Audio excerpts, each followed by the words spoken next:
यहाँ पर जो डायग्राम बना रखा है बेटा, ये बना रखा है ह्यूमन हार्ट का। किसका बना रखा है? ह्यूमन हार्ट का। तो ह्यूमन हार्ट का जो कार्य होता है, सबसे पहले क्या होता है? ब्लड को पंप करना। क्या कार्य होता है इसका? ब्लड को पंप करना। To pump the blood all part of the body. ठीक है, हमारा हार्ट क्या करता है? ब्लड को क्या करता है? ये पंप करता है। ठीक है, अगर इसकी पोजीशन हम देखें तो हमारे थोरेसिस कैविटी वक्ष भाग में दोनों फेफड़ों के बीच, ठीक है, ये हमारा बायां फेफड़ा हो गया, दायां फेफड़ा हो गया, दोनों फेफड़ों के बीच इसकी जो पोजीशन रहती है लेफ्ट साइड में अधर तल पर रहती है, यानी लेफ्ट साइड में ज्यादा होता है, हल्का सा टिल्ट रहता है तीन जगह पर राइट साइड में।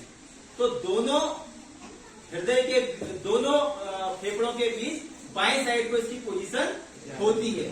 ठीक है, अब अगर इसकी लंबाई की बात करें, तो ये 13 सेंटीमीटर तो लंबा होता है लगभग, और 9 सेंटीमीटर इसकी चौड़ाई होती है। ठीक है, अगर इसके आकार की बात करें, बंद मुट्ठी की तरह संरचना इसकी होती है, बंद मुट्ठी की तरह। ठीक है, और गहरा लाल रंग का ये होता है। ठीक है, अब अगर इसकी बात करें इसकी संरचना की, ठीक है, तो जो ह्यूमन हार्ट है उसको मेनली 4 भागों में बांटा गया, यानी 4 chamber. Human heart has 4 chamber. वो 4 चैम्बर कौन से? ध्यान देना, दायां अलिंद, बायां अलिंद, दायां निलय और बायां निलय। ये चारों चीजें आपको पता होनी चाहिए। ह्यूमन हार्ट को कितने भागों में बांटा गया है? 4 भागों में बांटा गया है। दायां अलिंद, बायां अलिंद, दायां निलय, बायां निलय। ठीक है, अब दाएं अलिंद को बाएं अलिंद से अलग कौन करता है? इंटर ऑरिकुलर सेप्टम, यानी आलिंद, आंतरिक आलिंद पट। ये दोनों के बीच में पट्टी होती है जो दाएं अलिंद को बाएं अलिंद से क्या करती है? अलग करती है। उसके बाद बाएं निलय को दाएं निलय को बाएं निलय से अलग कौन करता है? इंटर वेंट्रिकुलर सेप्टम, यानी आंतरिक निलय पट। ठीक है, ये चीज होगी। उसके बाद ये वाला भाग देखिए आप, ये जो 2 भाग दिखाई दे रहे हैं, ये है अग्र महाशिरा, ये पश्च महाशिरा। ठीक है, अब होता क्या है, जब शरीर से अशुद्ध रक्त आता है, शरीर से जो अशुद्ध रक्त आता है, इन 2 महाशिराओं द्वारा सबसे पहले कहाँ आता है? वो दाएं अलिंद में आता है। कहाँ आता है? दाएं अलिंद में। अब इसके बाद ये अशुद्ध रक्त दाएं अलिंद से बाएं निलय में जाएगा। अब दायां अलिंद और बाएं निलय के बीच इस जगह पर एक एट्रियो वेंट्रिकुलर अलिंद निलय एपर्चर होता है, छेद। ठीक है, जिससे ये रक्त वहां जाता है, और उस छेद में त्रिबलनी, यहाँ पर 1 2 3 दिखाई दे रहे हैं ना, ट्राइक्युस्पिड वॉल्व होते हैं। क्या होते हैं? ट्राइक्युस्पिड वॉल्व होते हैं। ये वॉल्व का काम क्या है? जो अशुद्ध रक्त है वो वापस बैक फ्लो नहीं हो पाता, यानी एक ही दिशा में वो बहता है।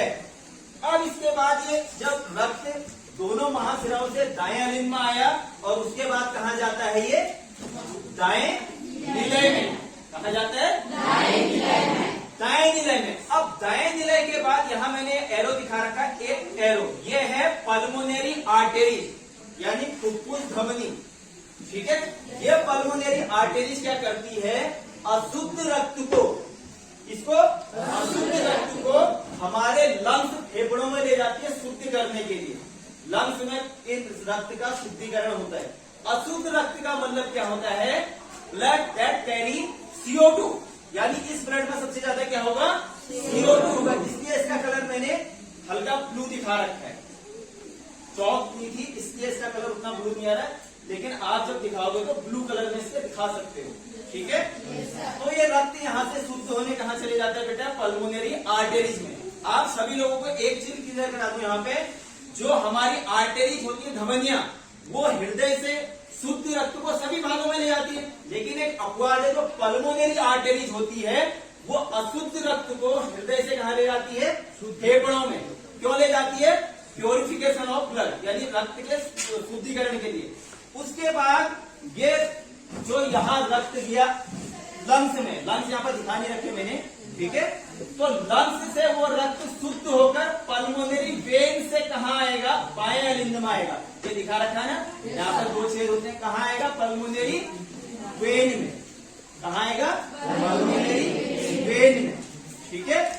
अब उसके बाद ये बाएं अलिंद से बाएं निलय में, अब इसके बीच भी एट्रियोवेंट्रिकुलर एपर्चर होता है। तो यहाँ पे कितने वॉल्व होते हैं? 2 वॉल्व होते हैं। बाइस्पिड वॉल्व भी लिखा है।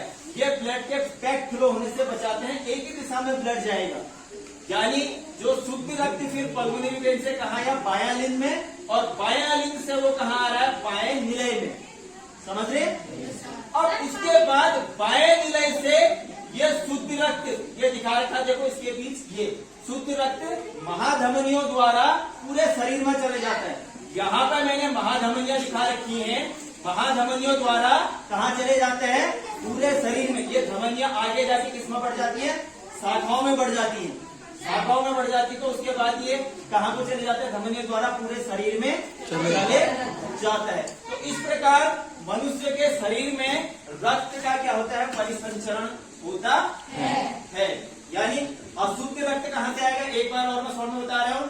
दोनों महाशिराओं से अशुद्ध रक्त कहाँ आएगा? दाएं अलिंद में। दाएं अलिंद से वो जाएगा दाएं निलय में। दाएं निलय के बाद शुद्ध होने जाएगा पल्मोनरी आर्टरीज के थ्रू हमारे फेफड़ों में।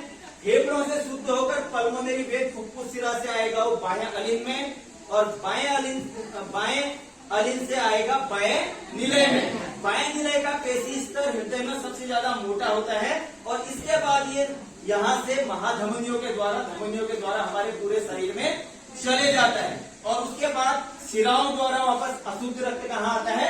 यही भाग में। ये क्रम चलता रहता है, ये क्रम चलता रहता है। ठीक है।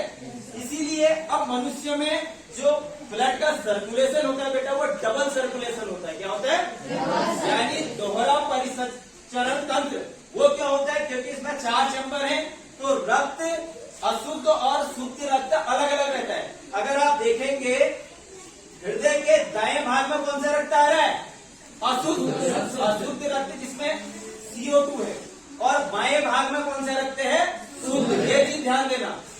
तो ये बायां और जो दाएं भाग में अशुद्ध और शुद्ध रक्त है, ये आपस में नहीं मिल पाते हैं। ठीक है। इसीलिए इस क्रम से इनका क्या होता है? परिसंचरण होता है। ठीक है। अब 2 चीजें इसमें होती हैं परिसंचरण के लिए। हृदय में हर समय संकुचन और शिथिलन होता है। ठीक है। ठीक है। इसमें जो मसल्स है, कार्डिक मसल हृदय में, उनमें क्या होता है? संकुचन और शिथिलन होता है। ठीक है। हृदय में ये पेशियों के सिकुड़ने को कहते हैं प्रकुंचन यानी सिस्टोल, और शिथिलन को, जब ये पेशियां शिथिल होती है, रिलैक्स होती हैं, तो उसको कहते हैं अनुशीतलन, डायस्टोल। ठीक है।